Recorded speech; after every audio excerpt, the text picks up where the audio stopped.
নমস্কার বন্ধুরা, সুবচনের সাহিত্য সভায় আপনাদের স্বাগত জানাই। ধারাবাহিকভাবে পড়ে শোনাচ্ছি তারাশঙ্কর বন্দ্যোপাধ্যায়ের লেখা নাগিনী কন্যার কাহিনী। আজ শোনাবো পঞ্চম পর্ব। পরের দিন শিবরাম আবার গিয়েছিলেন বেদেদের আস্তানায়, যার জন্য মহাদেব একদিন 5 কুড়ি 1 টাকা অর্থাৎ 101 টাকা চেয়েছিল, তাই দিতে চেয়েছে বিনা দক্ষিণায়।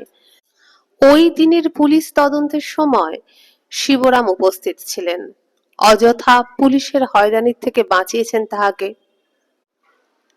সেই কৃতজ্ঞতায় মহাদেব বলেছিল, আপনি যা করলে বাবা তা কেউ করে না। বাবা ধন্বন্তরীর দয়া হামরাদের পরে আছে। এই শহরে ওই মানুষটি হামরাদের আপনজন। তার কথাতেই আপনি এসেছো তা ঠিক, কিন্তু বাবা এসেছো তো তুমি আপনজনের মতন কথা তো বলেছ। আপনকার চরণে কাঁটা বেঁধলি পর দাঁতে কররা তুলা দিব আমি। কি দিব তোমাকে বাবা? এই 2 টাকা পেনামি। শিবরাম বলেছিলেন, না না না, টাকা দিতে হবে না মহাদেব, টাকা আমি নেব না।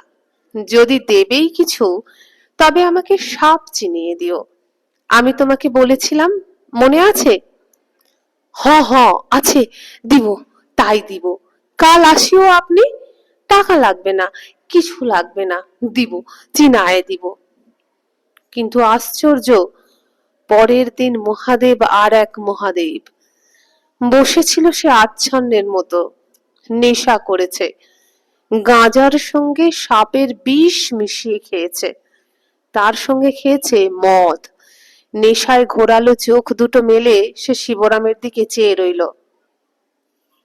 তারপর বললে, কি কি বটে, কি চাই?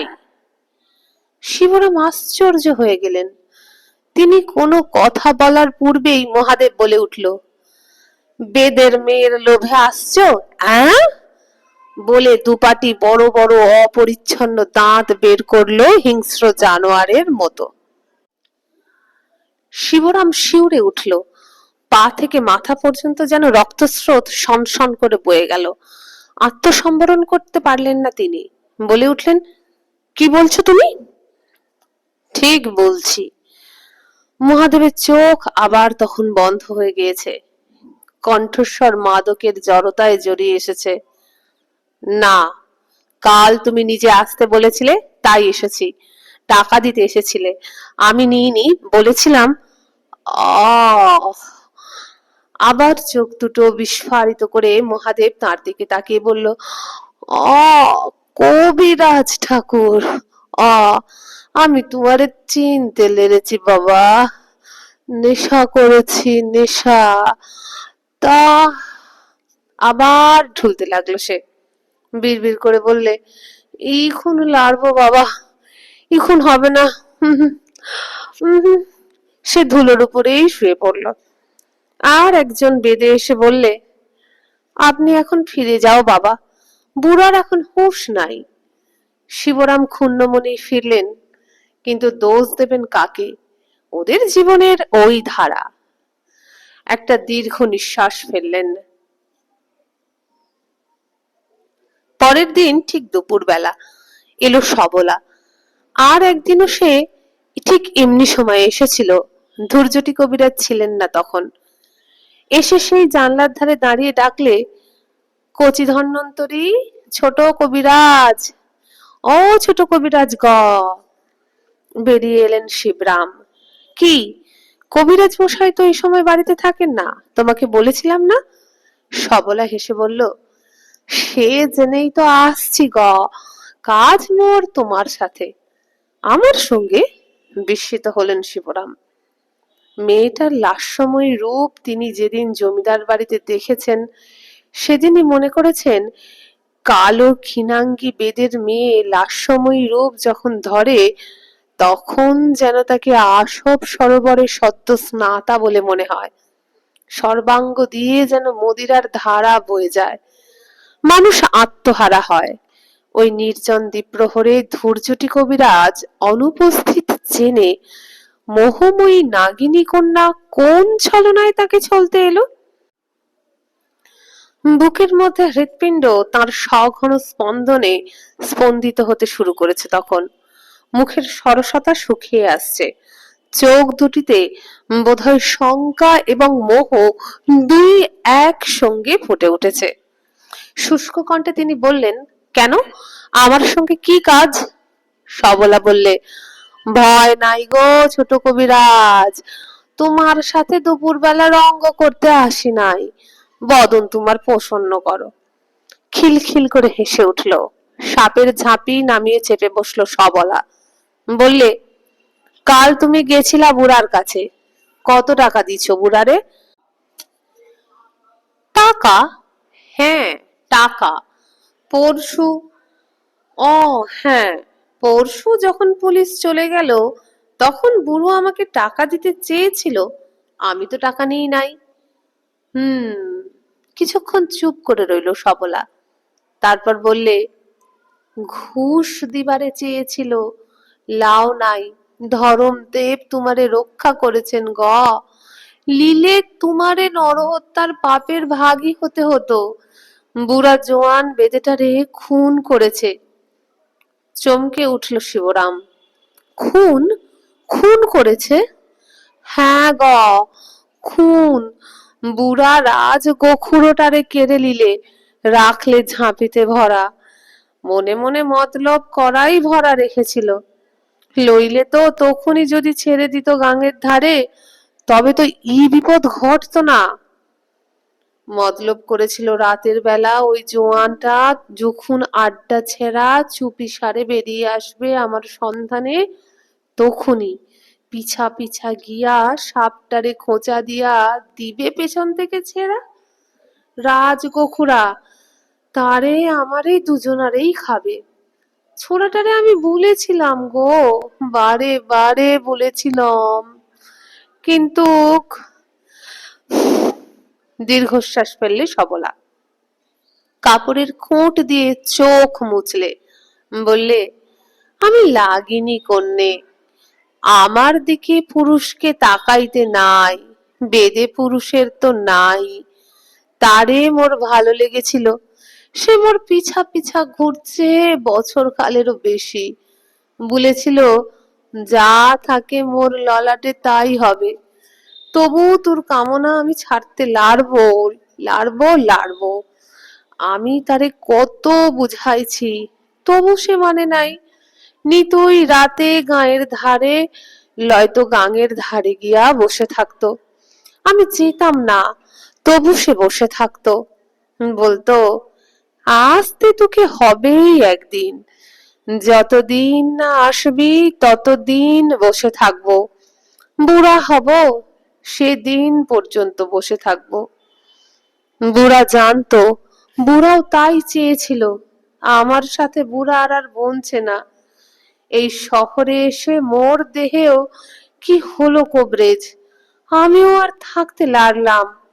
আজ 3 দিন গাঙের ধারে তার সঙ্গে দেখা আমিও করছিলাম।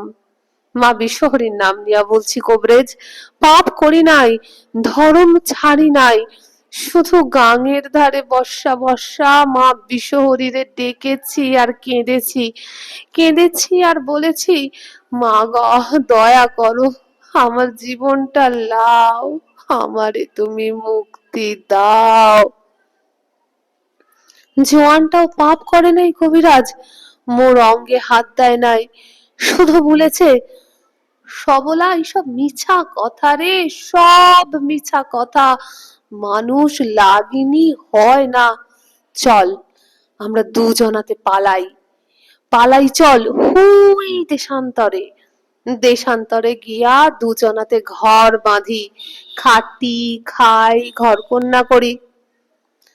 আমি শুনতাম আর ভাবতাম, ভাবতাম আর কখনো বা হাসতাম, কখনো বা কাঁদতাম, কখন মনে হতো সে যা বলছে সেই সত্যি, যাই তার সাথেই চলে যাই, বিদেশে গিয়ে ঘর বাঁধি, সুখে থাকি।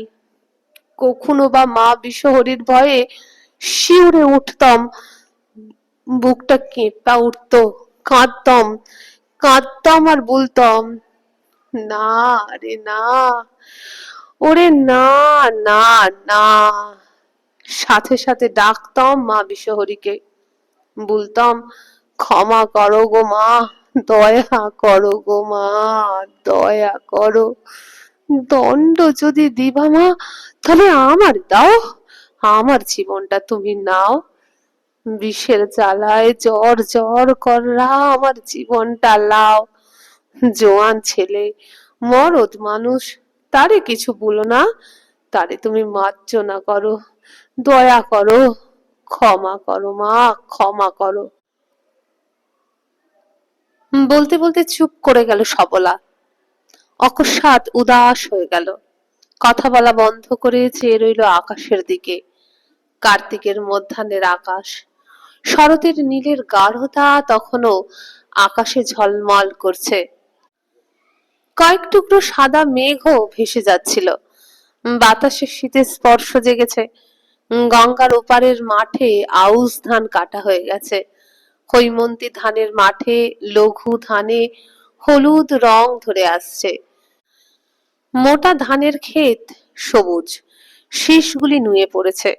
রাস্তায় লোকজন নেই, মধ্যে মধ্যে গঙ্গার স্রোত বেয়ে দু একখানা নৌকা চলেছে ভেসে। শিবরাম বলেন, সেদিনের স্মৃতি আমার মনে এমন ছাপ রেখে গেছে যে সে কখনো পুরানো হলো না।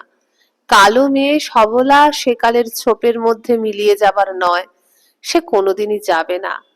কিন্তু সেদিনের আকাশ, মাঠ, গঙ্গা, দুপুরের রোদ সব যেন আমার এই বুড়ো বয়সের জরাচ্ছন্ন চোখের সামনেও সদ্য আঁকা ছবির মতো টক টক করছে। অনেকক্ষণ পর সবলা দীর্ঘ নিঃশ্বাস ফেলে কথা বললে, তা মা ক্ষমা করলে না। মায়ের ইচ্ছে ছাড়া তো কাজ হয় না কবিরাজ, তাই বলছি এ কথা, লইলে। ঝকমক করে উঠল সবলার চোখ, সাদা দাঁতগুলি ঝিকমিক করে উঠল, নিকষ কালো নরম দুটি পাতলা ঠোঁটের ঘেরের মধ্যে ঝকঝক করে উঠল দাঁতগুলি। কণ্ঠস্বরের উদাসীনতা কেটে গেল, জ্বালা ধরে গেল কণ্ঠস্বরে। বললে, ওই ওই বুড়া রাক্ষস ওয়ারে খুন করেছে। অন্ধকারে চুপি চুপি গিয়া ছেড়ে দিল রাজ গোকুড়াকে, ঝাঁপিটাকে ঝাঁকি দিলে লাগটারে রাগায়ে দিলে, ঝাঁপিটার দড়ি টেনে ঢাকনাটা দিলে খুলে। সাপের আক্রোশ জানো না তো কবিরাজ, বড় আক্রোশ। সে ছামুতে পেলে ছেলেটারে, বুড়া ভেবেছিল আমি সমেত আছি, খাবে আমারে উয়ারে দুজনারে। তা নিজের কপালে হাত দিয়ে সবলা বলল, তা আমার ললাটে এখনো দুঃখ আছে, ভোগান্তি আছে, আমার জীবন যাবে কেনে। ম্লান হাসি ফুটে উঠল তার মুখে, তারই মধ্যে ঢেকে গেল তার চোখের ঝকমকানির উগ্রতা, চোখ দিয়ে জল গড়িয়ে এলো। শিবরাম স্তব্ধ হয়ে গিয়েছিল, মেয়েটার চোখের কয়েক ফোঁটা জল যেন সব ভিজিয়ে দিয়েছিল। কার্তিকের দুপুরটা যেন মেঘলা হয়ে গিয়েছে মনের মধ্যে। মানুষের গভীর দুঃখ যখন স্বচ্ছন্দ প্রকাশের পথ পায় না, বুকের মধ্যে দীর্ঘ নিঃশ্বাস ফেলে কুণ্ডলি পাকিয়ে ঘোরে, তখন তার সংস্পর্শে এলে এমনই হয়। কি বলবেন শিবরাম, চোরের মা যখন ছেলের জন্য ঘরের কোণে কি নির্জনে লুকিয়ে মৃদু কুঞ্জনে কাঁদে, তখন যে শোনে তার অন্তর শুধু বেদনায় বোবা হয়ে যায়, মুহ্যমান হয়ে যায়। সান্ত্বনা দিয়েও পারা যায় না, সান্ত্বনা দিয়েও যেমন পারা যায় না, অবজ্ঞা করে তিরস্কারও করা যায় না। হতভাগিনী মেয়েটা ওদের সমাজ ধর্ম কুল ধর্ম পালন করতে গিয়ে যে দুঃখ পাচ্ছে, সে দুঃখকে অস্বীকার তো করা যায় না। আবার ওই কুলধর্ম অন্যায় মিথ্যা এই কথাই বা কোন জোরের সঙ্গে বলবেন শিবরাম? ওই যে ছেলেটা, ওর ওই যৌবন ধর্মের আবেগে ওই নাগিনী কন্যাটির প্রতি আসক্তি বা কি করে সমর্থন করবেন?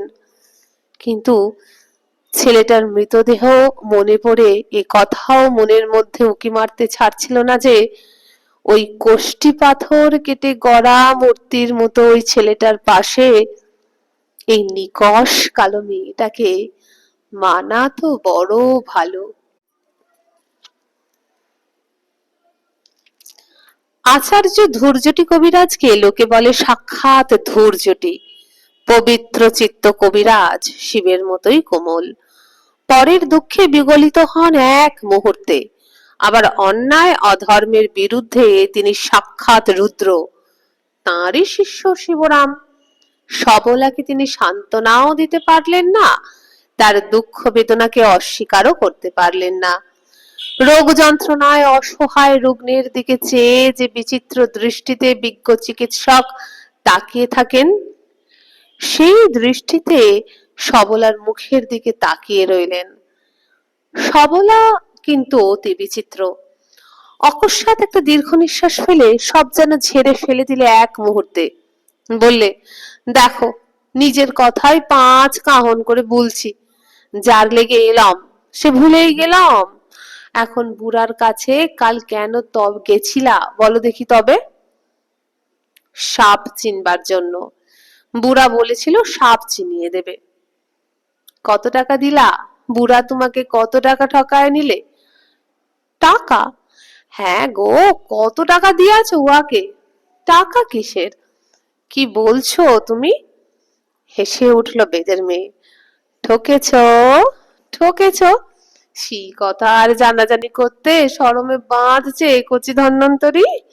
আহ, হায় হায় কচি ধন্বন্তরী, ঠকলে? ঠকলে তাও বুড়ার কাছে ঠকলে গো। আমার মতন কালো সুন্দরীর হাতে ঠকলে তো দুঃখ থাকতো না। শঙ্কিত হয়ে উঠলেন শিবরাম। আবার মনে পড়ে গেল বেদের মেয়ের সেই জমিদার বাড়িতে লাস্যময়ী রূপ। বললেন, না না, কি যাতা বলছো তুমি? বিদ্যে শেখার জন্য টাকা দাও নাই তুমি উয়ারে? বুড়া তোমার কাছে 5 কুড়ি 1 টাকা চায় নাই?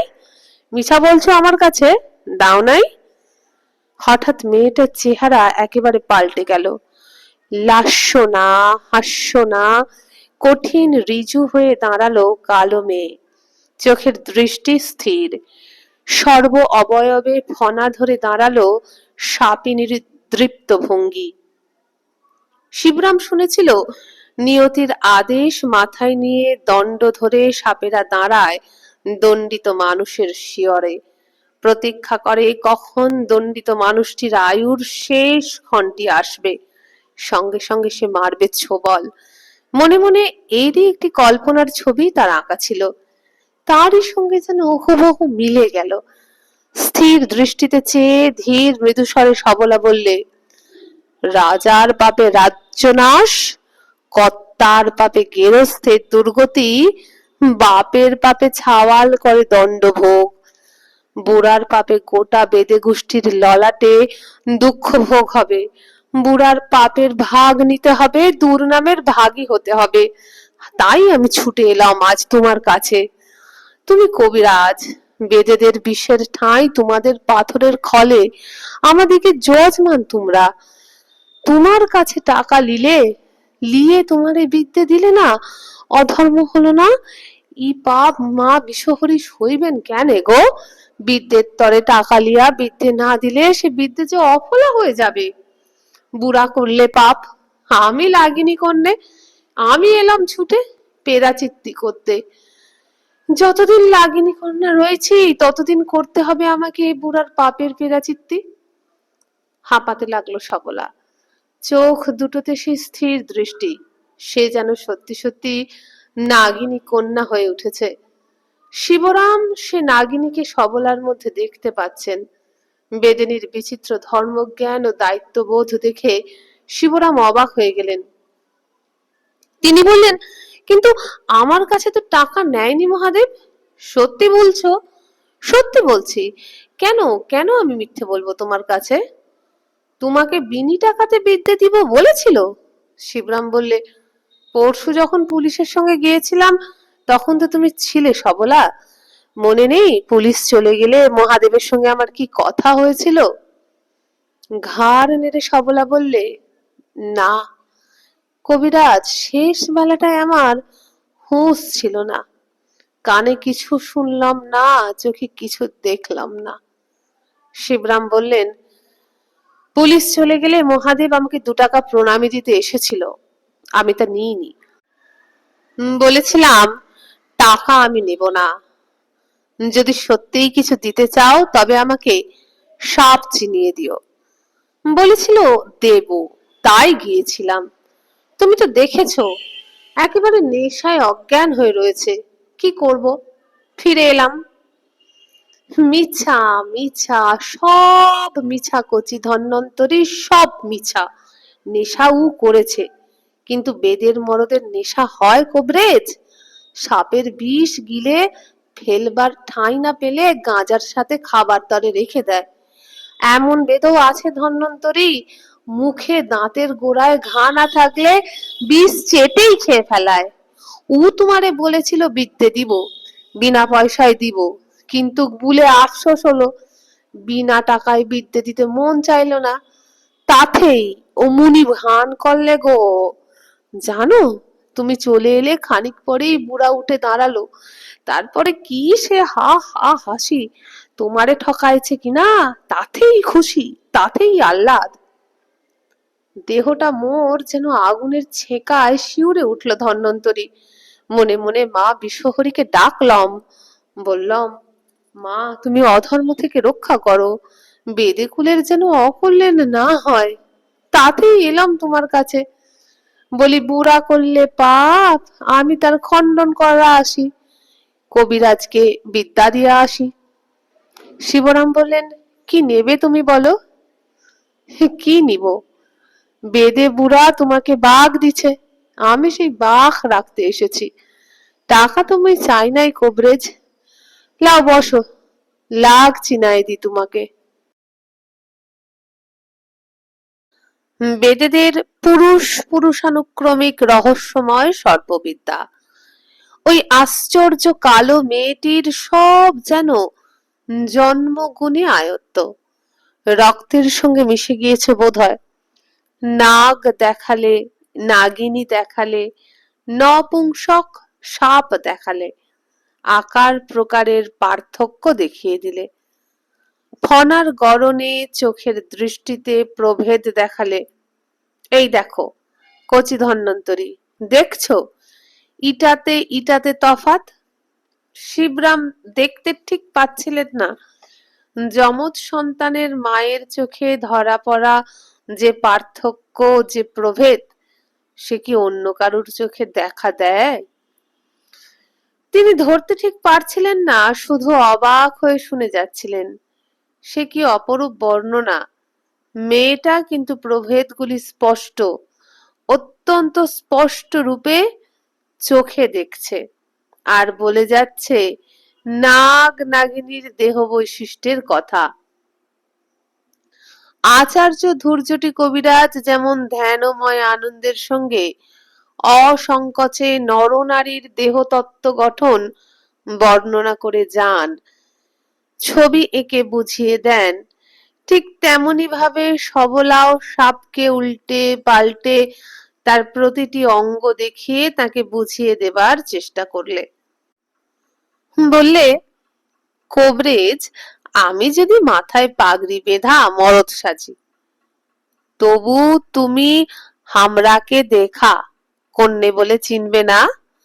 ঠিক চিনবে, আমার মুখের মিঠা মিঠা ভাব দেখাই চিনবে। সন্দেহ হলে পরে বুকের পানে চাইলেই ধরা পড়বে। বুকে কাপড় যত শক্ত করাই বাঁধি, মেয়ের বুক তো লুকানো যায় না। তেমনি কবরেজ নাগিনীর নরম নরম গড়ন, বরণের চিকচিকে শোভা দেখলেই ধরা পড়বে। শিবরাম বললেন, হ্যাঁ, তিনি যেন মহাবিষ্ট হয়ে গিয়েছেন। সবলা বলল, বলো আর কি দেখবা? কি দেখবো আর? শিবরাম এই প্রশ্নের উত্তর খুঁজে পেলেন না। সবলা খিলখিল করে হেসে উঠল। রহস্যময়ী কালো মেয়েটা মুহূর্তে লাস্যময়ী হয়ে উঠেছে। কটাক্ষ হেনে বললে, তবে এবার আমাকে দেখো খানিক।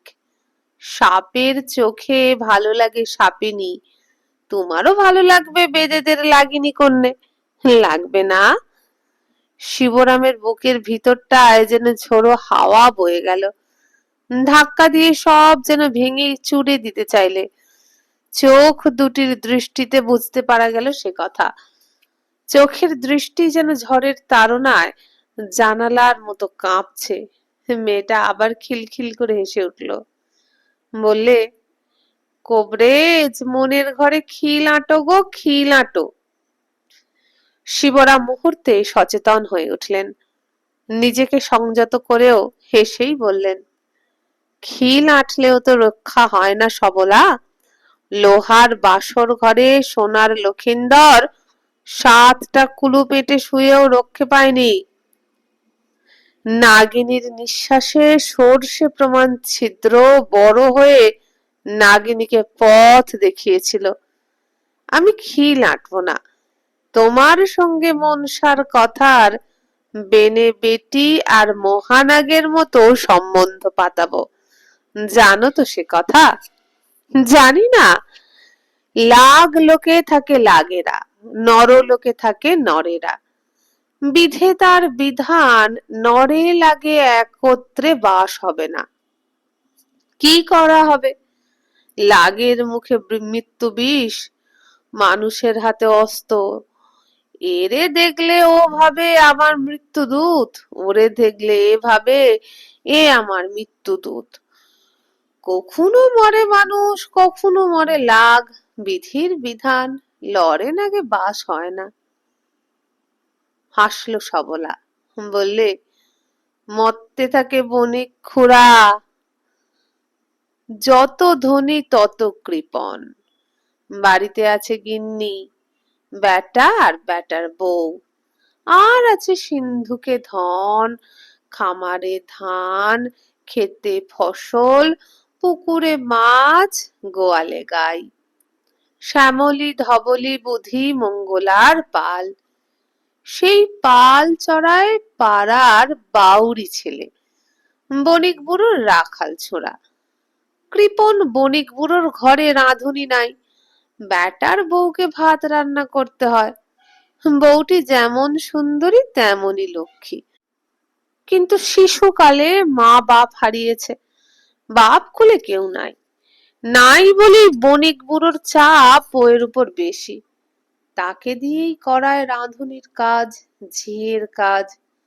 বউ রাঁধেন, শ্বশুরকে স্বামীকে খাওয়ান, নিজে খান, তারপর রাখাল ছোড়ার ভাত নিয়ে বসে থাকেন। রাখাল ছোড়া গরুর পাল নিয়ে যায় মাঠে, গরুগুলি চড়ে বেড়ায়। সে কখনো গাছতলায় বসে বাঁশি বাজায়, কখনো বা গাছের ডালে দোল খায়, কখনো ঘুমায়, কখনো আম জাম কুল পেড়ে আঁচল ভর্তি করে নিয়ে আসে। একদিন গাছের তলায় দেখে দুটি ডিম, ভারী সুন্দর ডিম। রাখালের স্বাদ হলো ডিম দুটি পুড়ায় খাবে। ডিম দুটি খুঁটে বেঁধে নিয়ে এলো, বণিক বউকে দিলে। বউগা, বউ ঠাকরুন, ডিম দুটি আমাকে পুড়ায়ে দিও। বউ ঠাকরুন ডিম দুটি হাতে নিয়ে পোড়াতে গিয়েও পোড়াতে লাগলে। ভারী ভালো লাগলো। আহা, কোন জীবের ডিম, এর মধ্যে আছে তাদের সন্তান। আহা, ডিম দুটি সে এক কোণে একটি টুকুই ঢাকা দিয়ে রেখে দিলে। তার বদলে দুটো কাঁঠাল বিচি পুড়িয়ে রাখালকে দিলে, লে খা। রাখাল ছোড়া তাই পেয়েই খুশি, বউও খুব খুশি। কেষ্টর জীব দুটো বাঁচলো। দিন যায়, মাস যায়, রাখাল ছোড়া গরু চড়ায়, বউ ঠাকরুন ভাত রাঁধেন, বাসন মাজেন, ঘর সংসারের কাজ করেন। ডিম দুটো টুকুই চাপা থাকে। বউ ঠাকরুন ভুলেই যায় থাকে না ডিম দুটোর কথা।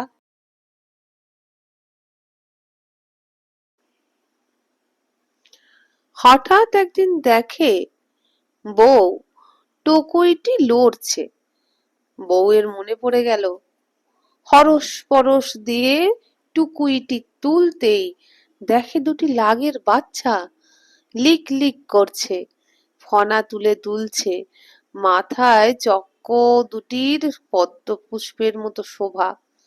বউয়ের প্রথমটা ভয় হলো, তারপর মায়া হলো। আহা, তার যতনই ডিম দুটি বেঁচেছে, ডিম ফুটে ওরা বেরিয়েছে, ওদের কি করে মারবেন? ভগবানকে স্মরণ করলেন, লাগের বাচ্চা দুটিকে বললেন, তোদের ধম্ম তোদের ঠাঁই, আমার ধম্ম আমার ঠাঁই, সে ধম্মকে আমি লঙ্ঘন করব না। বলে ছোট একটি মাটির সরাতে দুধ এনে নামিয়ে দিলেন। লাগ দুটি মুখ ডুবিয়ে চুকচুক করে খেলে, আবার টুকুই ঢাকা দিলেন। রোজ দুধ দেন, তারা খায় আর বাড়ে। বণিকের বউয়েরও মায়া বাড়ে। ঘরে আম আসে, আম গেলে রস করে তাদের দেন, কাঁঠাল এলে কাঁঠালের কোয়া গেলে তাও দেন।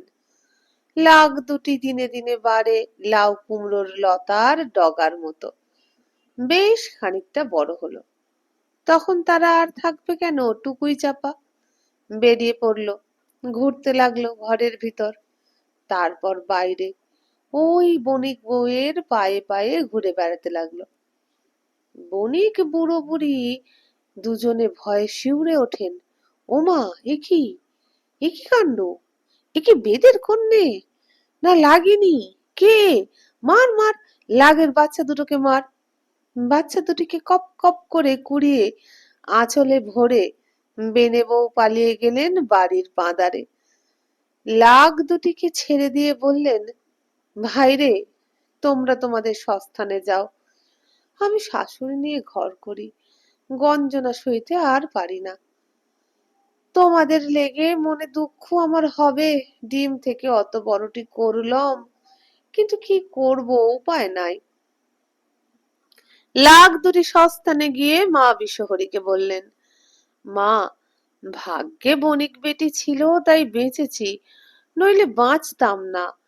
সে আমাদের ভাই বলেছে, আমরা তাকে দিদি বলেছি। সে তোমার কন্যে মা, তাকে একবার আনতে হবে আমাদের এই লাগ লোকে। মা বললেন, না বাবা, তা হয় না, নরে লাগে বাস হয় না, বিধে তার নিষেধ। আমি বরং তাকে বর দিব এইখান থেকে, ধনে ধানে সুখে স্বচ্ছন্দে স্বামী পুত্রে তার ঘর ভরে উঠুক। লাগেরা বললে, না মা, তা হবে না, তাহলে বিশ্ব ব্রহ্মাণ্ডে লাগেদের বলবে নেমো খারাম। মা বললেন, তবে আন। লাগেরা তখন নরের রূপ ধরলে, বণিক বউয়ের মাস্তুতো ভাই সাজলে, সেজে এসে ভাড়া ভাড়া দ্রব্য নিয়ে ঘরের দোরে দাঁড়ালেন। মাউই গো, তাউই গো, ঘরে আছো? দিদিকে নিতে এলাম। দিদি? তোমার বেটার বউয়ের মাস্তুতো ভাই, দূর দেশে থাকতম, দেশে এসে খোঁজ নিয়ে দিদিকে এবার নিতে এলাম। সোনা দানা মণি মাণিক্যের ভর দেখে বণিক বউ আর বণিক বুড়ো দিল বউকে নিয়ে যেতে। লাগেরা বেহারা ভাড়া করলে, পালকি ভাড়া করলে, বণিক বউকে পালকিতে চাপিয়ে চলল। কিছু দূর এসে বেহারা দিগকে বললে, এই কাছে আমাদের গ্রাম, ওই আমাদের বাড়ি। আমাদের নিয়ম হলো, কন্যে হোক বউ হোক, এইখান থেকে পায়ে হেঁটে বাড়ি ঢুকতে হয়। ভালো করে বিদেয় করলেন, দেখিয়ে দিলেন কাছের গ্রামের রাজবাড়ি। বেহারারা খুশি হয়ে চলে গেল।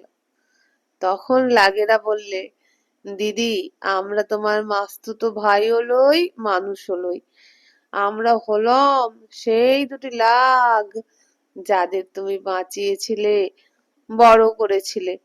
মা বিশহরী তোমার বৃত্তান্ত শুনে খুশি হয়েছেন, তোমাকে লাগ লোকে নিয়ে যেতে বলেছেন। আমরা তোমাকে সেইখানে নিয়ে যাব।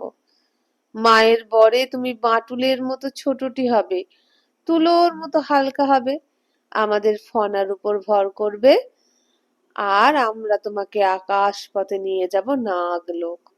তুমি চোখ বুঝো। বণিক কন্যা চোখ বুঝলেন, মনে হলো আকাশ পথে উঠছেন। তারপর মনে হলো কোথা নামলেন। লাগেরা বললেন, এইবারে চোখ খোলো। চোখ খুললেন, সামনে দেখলেন মা বিশ্বহরী পদ্ম ফুলের দলের মধ্যে শত দলের মতো বসে আছেন। অঙ্গে পদ্ম গন্ধ, পদ্মের বরণ, মুখে তেমনি দয়া। মা বললেন, মা, লাগলোকে এলে, থাকো, দুধ নাড়ো, দুধ চারো, সহস্র লাগের সেবা করো। সব দিক দিয়ে চেয়েও মা, শুধু দক্ষিণ দিক দিয়ে চেয়েও না। নির্জন দ্বীপ্রহরে মেয়েটার মনে চোখে যেন স্বপ্নের ছায়া নেমে এসেছিল। ওই ব্রত কথার গল্পের ওই স্বজনহীনা কন্যাটির বিষধরকে আপনজন জ্ঞানে আঁকড়ে ধরার মতো এই মেয়েটিও যেন শিবরামকে আঁকড়ে ধরার কল্পনায় বিভোর হয়ে উঠেছিল। শিবরামের মনেও সে স্বপ্নের ছোঁয়াচ লেগেছিল। তিনি বললেন, হ্যাঁ সবলা, ওই বেনে বেটি আর নাগেরা যেমন ভাই বোন হয়েছিল, আমরাও তেমনি ভাই বোন হলাম। তবে লাও, ধরো। কি?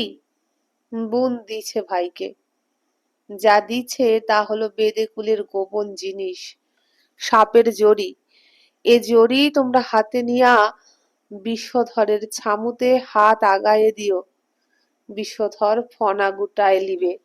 জড়িটা তার মাথায় দিও, মুখে দিও, দেখবা লতার মতো,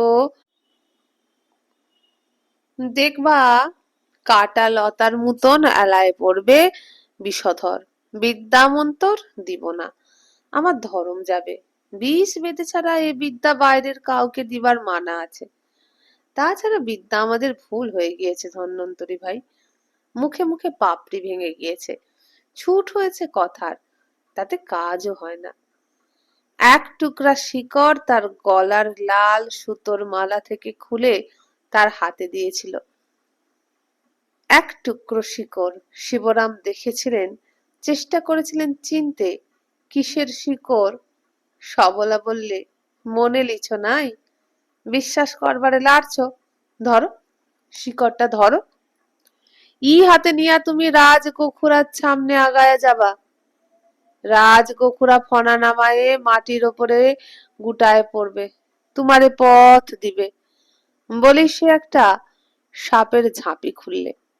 বিষ গালা সাপ অবশ্য, কিন্তু চোয়ালে হাতের চাপের যন্ত্রণায় বিষের থলির গোড়ায় তাল পাতার নলের কিনারার খোঁচা খেয়ে সাপটা যেন ক্ষেপেছিল। ঝাঁপিটায় টোকা মারতেই গজরাট ছিল। মানুষের বুকে কাঁপন ধরিয়ে দেয় সেই গর্জন। বেদের মেয়ে খিলখিল করে হেসে ফেলল। ভয় পেলা নাকি কচি ধন্বন্তরী? ধৈর্যটি কবিরাজের তরুণ শিষ্য শিবরামকে সবলা বলে কচি ধন্বন্তরী। শিবরাম বলে যে, ওই মেয়ে ছাড়া এমন নাম আর কে দিতে পারবে। সবলা শিবরামের হাতে শিকড়টা দিয়ে বললে, ধরো, দেখায় দি তোমাকে ওষুধের মহিমা। সামান্য একটা শিকড়, শুধু একটা গন্ধ উঠছে। গন্ধটা তীব্র। সাপটা ফো শব্দ করে ফনা তুলে তাকালো, দাঁড়ালো এবং ছোবল মেরে বসলো মুহূর্তে। বেদের মেয়ে আশ্চর্য নির্ভয় নিপুণতার সঙ্গে ফনার পিছন দিকে সাপটার চেয়েও ক্ষিপ্র ছোবল মেরে সাপটাকে ধরে শিবরামের হাতের উপর আচমকা ফেলে দিলে। অসাড় হয়ে গেল শিবরামের সারা শরীর। জানেন, বিষ গালা কামানো সাপ, কিন্তু তাতে কি? সাপ সাক্ষাৎ মৃত্যু। কে জানে সামান্য এক বিন্দু থলিতে কি দাঁতের নালিতে বিষ এখনো লেগে নেই। তার উপরে সাপের আশ্চর্য শীতল স্পর্শ, শরীর যেন হিম হয়ে যায়। শিবরাম শুধু চেপে ধরলেন কর্তা। মরণ সমুদ্রে ফেলে দিয়েছে সবলা এই আশ্রয়। কিন্তু আশ্চর্য হয়ে গেল যখন দেখল শুধু শিবরামই অসাড় হননি, সাপটাও অসাড় হয়ে গিয়েছে। বেদের মেয়ে বলল, দেখলা না আরো দেখবা? বলেই সাপটাকে তুলে নিয়ে একটু দূরে ফেলে দিলে। বোধ করি 20 গুনতে যতখানি সময় লাগে সেই সময়টুকু যেতেই আবার সে ফনা তুলে উঠে দাঁড়ালো। শিবরাম বলেন, সে জড়ি আমার হারিয়েছে। সে এক অদ্ভুত দ্রব্য, শুকনো শিকড়, কতকালের তোলা কে জানে, কিন্তু শিকড়টার গন্ধটা যায়নি। একালের আইডোফর্ম জাতীয় গন্ধ, তত তীব্র নয়, মৃদু। জল দিয়ে ভিজিয়ে একটু ছাল ছাড়ালে গন্ধটা তীব্রতর হয়ে ওঠে। হাতে নিয়ে পরীক্ষা করে দেখেও সন্দেহ যায়নি। বলেছিলাম সবলাকে, এই ওষুধ থাকতে তবে তোমরা বেদেরা সাপের কামড়ে মরো কেন বেশি? সবলা হেসে বলেছিল, কবিরাজ, তোমরা তো রোগের ওষুধ নিয়া বসে আছো, তবু তোমাদের মৃত্যু রোগে কেনে মরণ হয় কবরেজ? শিবরাম আজকাল বলেন, আজকাল আমার আর অবিশ্বাস নাই। বিষ বেদেদের মৃত্যু বিষেই হয় বেশি। সর্পদংশনেই মরে সাপের ওঝা। ওদের ওষুধ আছে, ওষুধ নেই এ কথা মানি না, বরং মন্ত্রতন্ত্রের কথায় আমি আপত্তি জানাবো। মন্ত্র আমিও সংগ্রহ করেছিলাম, ভালো করে বুঝে দেখেছি, ওতে মানুষকে সাহস দেয়।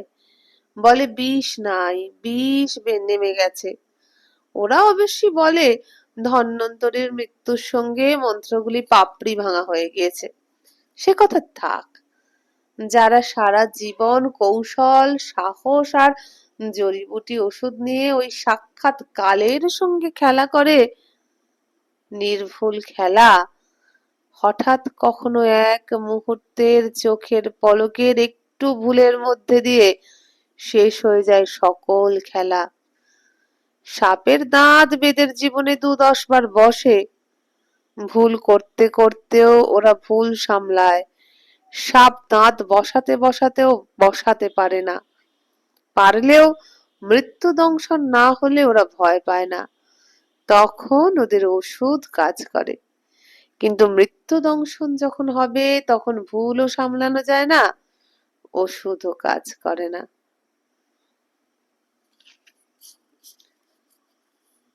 যে জড়িটা সবলা শিবরামকে দিয়েছিল, সে জড়িটা যে কি, কোন গাছের মূল, সে বিষ বেদেরাও জানে না।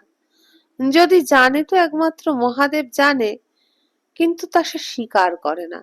বলে, শি কতকাল আগে, শি কালের শির বেদে কি লাগেনি কন্যে, স্বপনে পেয়েছিল এ জড়ি। রাতে স্বপন দিলেন মা বিষহরী, জড়ি দিলম, লাগ বিষের জড়ি, মাথার বালিশের তলায় রইল। ইয়ার আধখানা থাকবে শির বেদেদের তাগায়, আর আধখানা থাকবে লাগিনী কন্যের গলার ডুরিতে। ইয়াতে আর কারুর ভাগ নাই। ই জড়ি মত্তের নয়, মত্তধামে মেলে না, সাবধানে রাখবি। সবলা এ জড়ি পেয়েছে আগের লাগিনী কন্যার গলার ডুরির মালার সঙ্গে। সবলা বললে, পথে কুড়োয় পেলাম ভাই, তুমি হামরার দেবতার দেওয়া ভাই, তোমারে দিলাম ইয়ার এক টুকরা, যতন করে রেখো। ইয়ার গন্ধ যাবে নাকে, বেদিনী বহিন লাগিনী কন্যের গায়ের গন্ধ মনে পড়বে। হাসলে সে। এ হাসি সবলার মুখে কল্পনা করা যায় না। মনে হলো সবলা বুঝি কাঁদবে এইবার। সে কিন্তু কাঁদলো না, কাঁদলে শিবরাম। গোপনে চোখের জল মুছে বললেন, তাহলে কিন্তু তোমাকেও নিতে হবে আমি যা দেব। কি? শিবরাম বের করলেন 2টি টাকা, বললেন, বেশি দেবার তো সাধ্য আমার নাই, এই 2টি তুমি নাও। তুমি আমাকে বিদ্যাদান করলে, এ হলো দক্ষিণা, গুরু দক্ষিণা দিতে হয়। গুরু দক্ষিণা কথাটা শুনে চপলা মেয়েটার সরস কৌতুকে হেসে গড়িয়ে পড়ার কথা ছিল, কিন্তু শিবরামের প্রত্যাশা ঠিক হলো না।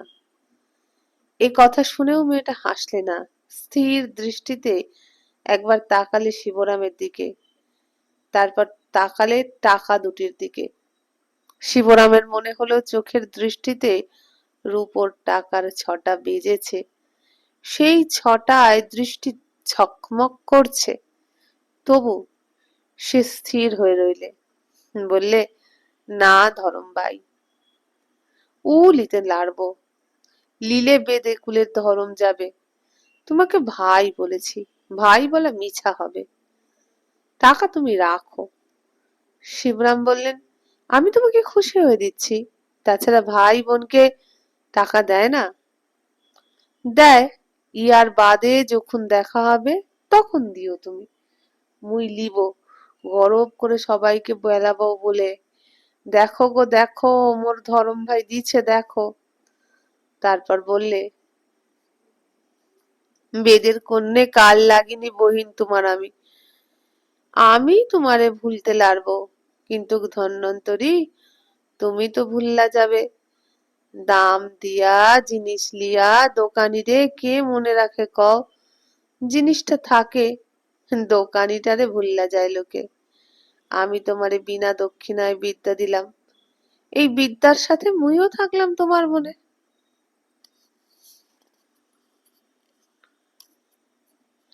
তারপরে বলল, যদি বিশ্বাস করো ধরম ভাই, বলি, তোমারে যে জড়ি দিলাম তার নাম আমরারাও জানি না। বেদেরা বলে সেই সাঁতালি পাহাড় থেকে বেদেলা ভাসালো নৌকো। সেই সময় ওই মূলটুকু নাগিনী কন্যার আভরণের সঙ্গে লেগে গেল। তাই এ গাছের নাম আমি বলতে পারবো না। আর বলি, ই ওষুধ তুমি কখনো বেদে কুলের সামনে বার করো নাই। তারা জানলি পর আমার জীবনটা যাবে। পঞ্চায়েত বসবে, বিচার করে বলবে বিটিটা বিশ্বাস ভেঙেছে, বেদেদের লক্ষ্মীর ঝাঁপি খুলে পরকে দিয়েছে। এই জড়ি যদি অন্যে পায় তবে আর বেদের রইল কি? বেদের সামনে সব মাথা নামায়, তিল পরিমাণ পরাণ থাকলে বেদের ওষুধে ফিরে, সেই জন্যই মাননি বেদের, নইলে আর কিসের মাননি? কুলের লক্ষ্মীকে যে বিলায় দেয়, মরণ হলো তার সাজা, মেরে ফেলাবে আমাকে। শিবরাম কোনো বেদের কাছে আজ নাম করেনি সবলার, কখনো দেখানোনি সেই জরি। ওদিকে বেলা পড়ে আসছিল, গঙ্গার পশ্চিম কূলে ঘন জঙ্গলের মাথার মধ্যে সূর্য হেলে পড়েছে। দ্বীপ্রহর শেষ ঘোষণা করে দ্বীপ্রহরের স্তব্ধ পাখিরা কল কল করে ডেকে উঠল। গাছের ঘন পল্লবের ভিতর থেকে কাকগুলো রাস্তায় নামছে। শিবরাম চঞ্চল হয়ে উঠলেন। আচার্য ফিরবেন এইবার। তুমি এমন কেন করছো? এমন চঞ্চল হলা কেন গো? তুমি এবার যাও সবলা, কবিরাজ মশাই এবার ফিরবেন। কবিরাজ বারণ করে দিয়েছেন শিষ্যদের। সাবধান বাবা, বেদেদের মেয়েদের সম্পর্কে তোমরা সাবধান, ওরা সাক্ষাৎ মায়াবিনী। সবলা ঝাঁপি গুটিয়ে উঠে চলে গেল বেরিয়ে, কিন্তু আবার ফিরে এলো। কি সবলা, একটা জিনিস দিবা ভাই? কি বলো? সবলা ইতস্তত করে মৃদু স্বরে প্রার্থিত দ্রব্যের নাম করলে। চমকে উঠলেন শিবরাম। সর্বনাশ, ওই সর্বনাশী বলে কি? শিবরাম শিউরে বলে উঠলেন, না না না না, সে পারবো না, সে পারবো না, সে আমি। মিথ্যা কথাটা মুখ দিয়ে বের হলো না। বলতে গেলেন সে আমি জানি না, কিন্তু জানি না কথাটা উচ্চারণ করতে পারলেন না। সবলা তার কাছে নরহত্যার বিষ চেয়েছে ওষুধের নামে, মাতৃকক্ষিতে সদ্য সমাগত সন্তান হত্যার ভেষজ সে চেয়েছে। যে চোখে স্বপ্ন দেখা মানা, সে চোখে অবাধ্য স্বপ্ন এসে যদি নামে, সে স্বপ্নকে মুছে দেবার অস্ত্র চায় সে। সে ওষুধ, সে অস্ত্র তাদেরও আছে, কিন্তু তাতে তো শুধু স্বপ্নই নষ্ট হয় না, যে চোখে স্বপ্ন নামে সে চোখও যায়। তাই সে ধন্বন্তরীর কাছে এমন ওষুধ চায়, এমন ক্ষুরধার শানিত অস্ত্র চায়, যাতে ওই চোখে নামা স্বপ্নটাকেই বোটা খসা ফুলের মতো ঝরিয়ে দেওয়া যায়, যেন চোখ জানতে না পারে স্বপ্ন ছিন্ন হয়ে মাটিতে পড়ে মিশে গেল। শিবরাম জানেন বেদের মেয়েদের অনেক গোপন ব্যবসার কথা। এটাও কি তারই মধ্যে একটা? বশীকরণ করে তারা। কত হতভাগিনী গৃহস্থ বধূ স্বামী বশ করবার আকুলতায় এদের ওষুধ ব্যবহার করে স্বামী ঘাতিনী হয়েছে, সে শিবরামের অজানা নয়। কি চতুরা মায়াবিনী এই মেয়েটা! শিবরামের টাকা না নেওয়া আর সততার ভান করে তার সঙ্গে ভাই সম্বন্ধ পাতিয়ে তাকে কেমন বেঁধেছে পাকে পাকে, ঠিক নাগিনীর বন্ধন। বেদের মেয়ে মায়াবিনী, বেদের মেয়ে ছলনাময়ী, বেদের মেয়ে সর্বনাশী, বেদের মেয়ে পোড়ার মুখী। পোড়া মুখ নিয়ে ওরা হাসে, নির্লজ্জা পাপিনী। সবলা শিবরামের মুখের দিকে চেয়ে কিছুক্ষণ স্তব্ধ হয়ে দাঁড়িয়ে রইল। শিবরামের মুখ দেখে তার আর্ত কণ্ঠস্বর শুনে সে যেন মাটির পুতুল হয়ে গিয়েছিল কয়েক মুহূর্তের জন্য। কয়েক মুহূর্ত পরে তার ঘোর কাটল। মাটির পুতুল যেন জীবন ফিরে পেল। সে জীবন সঞ্চারের প্রথম লক্ষণ একটি দীর্ঘশ্বাস। তারপর ঠোঁটে দেখা দিল ক্ষীণ রেখায় এক টুকরো হাসি। অতি ক্ষীণ বিষণ্ণ হাসি হেসে সে বললে, যদি দিবারে পারতে ধরম ভাই, তবে বইনটা তোমার বাঁচতো। শিবরাম বুঝতে পারলেন না সবলার কথা। কি বলছে সে?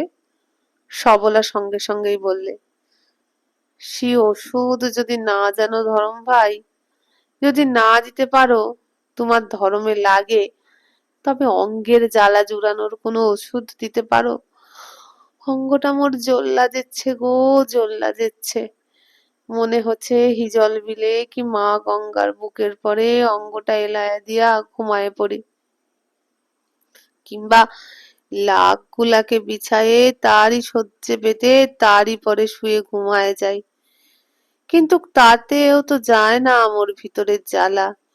সেই ভিতরের জ্বালা জুড়াবার কিছু ওষুধ দিতে পারো? ওদিকে রাস্তায় উঠল বিহারার হাঁক। আচার্য ধৈর্যটি কবিরাজের পালকি আসছে। শিবরাম স্তব্ধ হয়ে দাঁড়িয়ে রইলেন। গুরুর পালকির বেহারাদের হাঁকেও তার চেতনা ফিরল না। বেদের মেয়ে কিন্তু আশ্চর্য।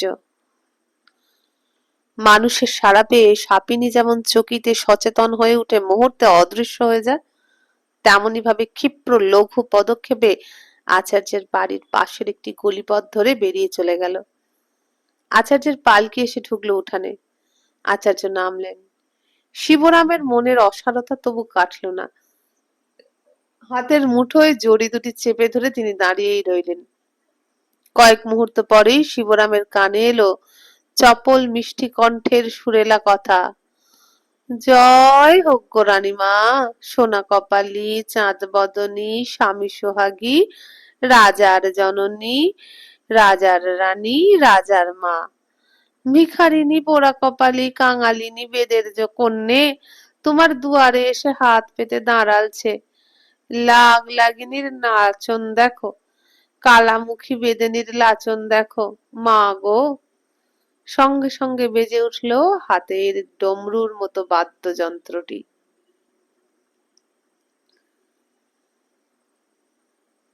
বন্ধুরা, এখানেই শেষ হয়ে গেল নাগিনী কন্যার কাহিনীর পঞ্চম পর্ব।